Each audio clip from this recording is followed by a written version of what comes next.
Bilangan 24. Sekarang Bileam sudah tahu bahwa Allah menghendaki ia memberkati bangsa Israel. Sebab itu ia tidak pergi mencari pertanda-pertanda seperti yang dilakukan sebelumnya. Bileam memandang ke arah padang gurun dan melihat bangsa Israel yang sedang berkemah dalam kelompok-kelompok menurut suku-suku bangsanya. Lalu roh Allah menguasai Bileam dan ia mengucapkan nubuat ini. Inilah pesan Bileam anak Beor, tutur kata seorang pelihat yang telah mendengar kata-kata Allah dan melihat penampakan dari Yang Maha Kuasa sambil rebah namun dengan mata terbuka. Betapa indahnya kemah-kemahmu, hai Yakub, dan tempat-tempat kediamanmu, hai Israel. Seperti lembah yang luas membentang atau taman di tepi sungai, seperti pohon gaharu yang ditanam Tuhan atau pohon aras di pinggir kali. Mereka mendapat air hujan berlimpah-limpah, benih tanaman mendapat air banyak. Rajanya akan jaya melebihi Agag dan kerajaannya akan diagungkan. Allah yang membawa mereka keluar dari Mesir seperti banteng liar ia bertempur bagi mereka. Bangsa-bangsa musuh akan habis ditelannya, tulang-tulang mereka diremukkannya dan panah-panah mereka dipatahkannya. Bangsa itu seperti singa jantan dan singa betina yang meniarap dan berbaring. Siapa yang berani membangunkan dia? Semoga orang yang memberkati engkau diberkati, dan orang yang mengutuk engkau dikutuki.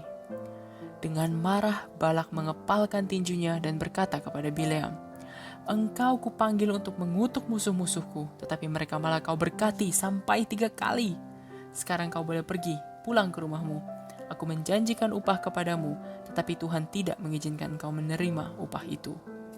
Jawab Bileam, "Bukankah sudah saya katakan kepada utusan-utusan tuanku bahwa sekalipun tuanku memberi saya semua perak dan emas yang ada di istana tuanku, saya tidak dapat melanggar perintah Tuhan dan melakukan sesuatu sesuka hati saya.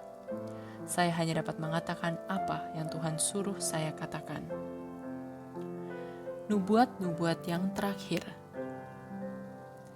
Kata Bileam kepada Balak, "Sekarang saya mau pulang ke bangsa saya, tetapi sebelum pergi, baiklah saya beritahukan kepada tuanku tentang apa yang akan dilakukan bangsa Israel terhadap bangsa tuanku di kemudian hari."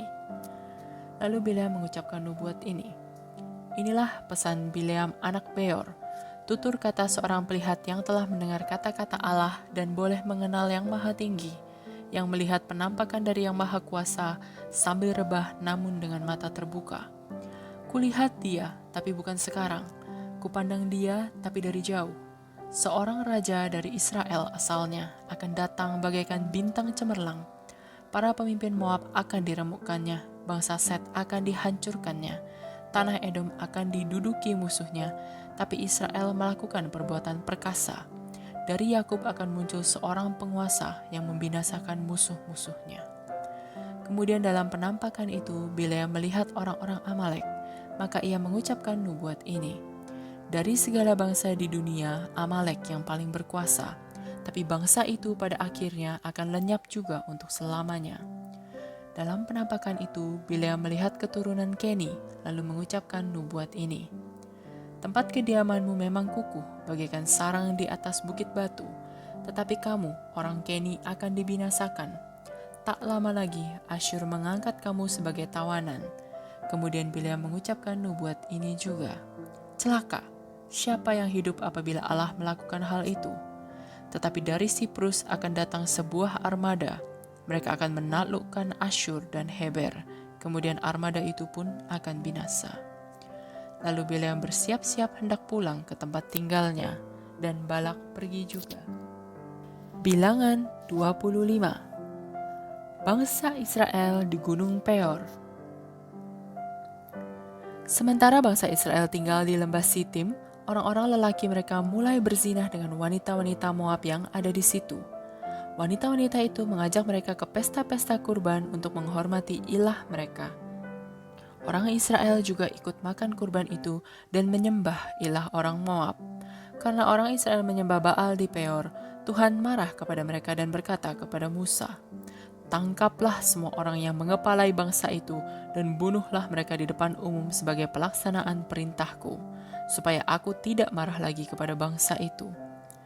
Kemudian Musa berkata kepada hakim-hakim Israel, "Kamu masing-masing harus membunuh semua orang dalam sukumu yang telah menyembah Baal di Peor." Ketika Musa dan seluruh umat sedang meratap di pintu kemah Tuhan, mereka melihat seorang Israel membawa seorang wanita Midian masuk ke dalam kemahnya. Waktu Pinehas, anak Eleazar, cucu Imam Harun melihat hal itu, ia bangkit dan meninggalkan perkumpulan itu. Diambilnya sebuah tombak, lalu dikejarnya laki-laki dan wanita itu ke dalam kemah. Kedua orang itu ditikamnya dengan tombak itu, maka berhentilah bencana yang sedang berkecamuk di Israel itu. Tetapi sementara itu yang mati sudah ada 24.000 orang. Lalu Tuhan berkata kepada Musa, Pinehas anak Eleazar cucu Imam Harun dengan giat membela kehormatanku di tengah-tengah orang Israel, sehingga kemarahanku reda dan aku tidak jadi membinasakan bangsa itu.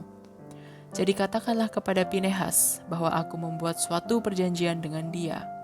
Dia dan keturunannya kutetapkan sebagai imam untuk selama-lamanya. Karena dia dengan begitu giat telah membela aku Allahnya dan telah mengadakan perdamaian bagi dosa orang Israel. Orang Israel yang dibunuh bersama wanita Midian itu bernama Zimri, anak Salu, kepala suatu keluarga dari suku Simeon. Wanita itu bernama Kosbi, ia anak Zur, seorang kepala kaum di Midian. Tuhan memberi perintah ini kepada Musa, lawanlah orang Midian dan binasakanlah mereka, karena kejahatan yang telah mereka rencanakan terhadap kamu di Peor, dan karena Kosbi, anak seorang kepala kaum di Midian. Kosbi itu wanita yang mati dibunuh waktu terjadi bencana karena peristiwa di Peor. Bilangan 26. Sensus yang kedua. Sesudah bencana itu berakhir, Tuhan berkata kepada Musa dan Eleazar, anak Imam Harun, kamu harus mengadakan sensus seluruh umat Israel menurut keluarga masing-masing. Semua orang laki-laki yang berumur 20 tahun ke atas yang sanggup menjadi tentara harus dicatat. Musa dan Eleazar melakukan perintah itu. Mereka memanggil semua orang laki-laki yang berumur 20 tahun ke atas dan mengumpulkan mereka di dataran Moab di seberang sungai Yordan dekat kota Yeriko. Inilah orang-orang Israel yang keluar dari Mesir. Dari suku Ruben anak sulung Yakub, kaum Henok, Palu, Hezron, dan Karmi. Orang laki-laki dalam kaum-kaum itu jumlahnya 43.730 orang. Anak Palu adalah Eliab, dan anak-anak Eliab adalah Nemuel, Datan, dan Abiram. Datan dan Abiram itu telah dipilih oleh umat, tetapi mereka bergabung dengan pengikut-pengikut Korah untuk menentang Musa dan Harun dan melawan Tuhan. Lalu tanah terbuka dan menelan mereka, sehingga mereka mati bersama Korah dan pengikut-pengikutnya ketika api membinasakan 250 orang laki-laki. Hal itu menjadi peringatan bagi bangsa Israel. Tetapi anak-anak Korah tidak ikut terbunuh. Dari suku Simeon, kaum Nemuel, Yamin, Yakin, Zerah, dan Saul. Orang laki-laki dalam kaum-kaum itu jumlahnya 22.200 orang. Dari suku Gad, kaum Zevon, Hagi, Shuni, Osni, Eri, Arod, dan Areli. Orang laki-laki dalam kaum-kaum itu jumlahnya 40.500 orang. Dari suku Yehuda, kaum Shelah, Peres, Zerah, Hezron, dan Hamul. Dua anak Yehuda yaitu Er dan Onan sudah mati di tanah Kanaan. Orang laki-laki dalam kaum-kaum itu jumlahnya 76.500 orang. Dari suku Isakar, kaum Tola, Pua, Yasub, dan Simron. Orang laki-laki dalam kaum-kaum itu jumlahnya 64.300 orang. Dari suku Zebulon, kaum Seret, Elon, dan Yahlel. Orang laki-laki dalam kaum-kaum itu jumlahnya 60.500 orang. Dari keturunan Yusuf yang mempunyai dua anak laki-laki, suku Manasye dan suku Efraim. Dari suku Manasye, Makir anak Manasye adalah ayah Gilead, dan kaum-kaum yang berikut ini adalah keturunan Gilead. Kaum Lezer, Helek, Ashril, Sekem, Semida, dan Hefer. Zelafehad anak Hefer tidak mempunyai anak laki-laki, hanya anak perempuan. Nama mereka adalah Mahlah, Noah, Hogla, Milka, dan Tirza. Orang laki-laki dalam kaum-kaum itu jumlahnya 52.700 orang. Dari suku Efraim, kaum Sutelah, Beker, dan Tahan. Kaum Eran adalah keturunan Sutelah. Orang laki-laki dalam kaum-kaum itu jumlahnya 32.500 orang. Itulah kaum-kaum keturunan Yusuf.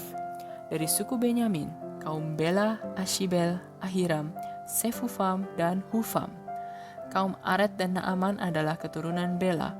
Orang laki-laki dalam kaum-kaum itu jumlahnya 45.600 orang. Dari suku Dan, kaum Suham. Orang laki-laki dalam kaum itu jumlahnya 64.400 orang. Dari suku Asher, kaum Yimna, Yiswi, dan Beria. Kaum Heber dan Malkiel adalah keturunan Beria. Asher mempunyai seorang anak perempuan yang bernama Serah. Orang laki-laki dalam kaum-kaum itu jumlahnya 53.400 orang. Dari suku Naftali, kaum Yazel, Guni, Yezer, dan Shilem. Orang laki-laki dalam kaum-kaum itu jumlahnya 45.400 orang. Semua orang laki-laki Israel jumlahnya 601.730 orang. Tuhan berkata kepada Musa, "Bagikanlah tanah itu kepada suku-suku bangsa Israel menurut besarnya masing-masing suku. Lakukanlah itu dengan cara membuang undi. Kepada suku yang besar harus kau beri bagian yang besar, dan kepada suku yang kecil bagian yang kecil." Suku Lewi terdiri dari kaum Gerson, Kehat, dan Merari. Dalam keturunan mereka termasuk kaum Libni, Hebron, Mahli, Musi, dan Korah. Kehat adalah ayah Amram. Amram kawin dengan Yokebed, anak Lewi. Yokebed itu lahir di Mesir. Amram dan Yokebed mempunyai 2 anak laki-laki, Harun dan Musa, serta seorang anak perempuan, Miriam. Harun mempunyai 4 anak laki-laki, Nadab, Abihu, Eleazar, dan Itamar. Nadab dan Abihu mati ketika mereka mempersembahkan api yang tidak dikehendaki Allah. Orang laki-laki dari suku Lewi yang berumur 1 bulan ke atas jumlahnya 23.000 orang. Mereka didaftarkan terpisah dari orang-orang sebangsanya karena mereka tidak mendapat tanah pusaka di Israel. Itulah daftar yang dibuat oleh Musa dan Imam Eleazar mengenai kaum-kaum Israel ketika mereka mengadakan sensus di dataran Moab di seberang sungai Yordan dekat kota Yeriko.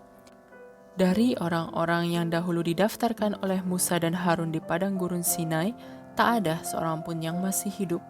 Tuhan sudah mengatakan bahwa mereka semua akan mati di padang gurun, dan memang mereka semua mati, kecuali Kaleb anak Yefune dan Yosua anak Nun.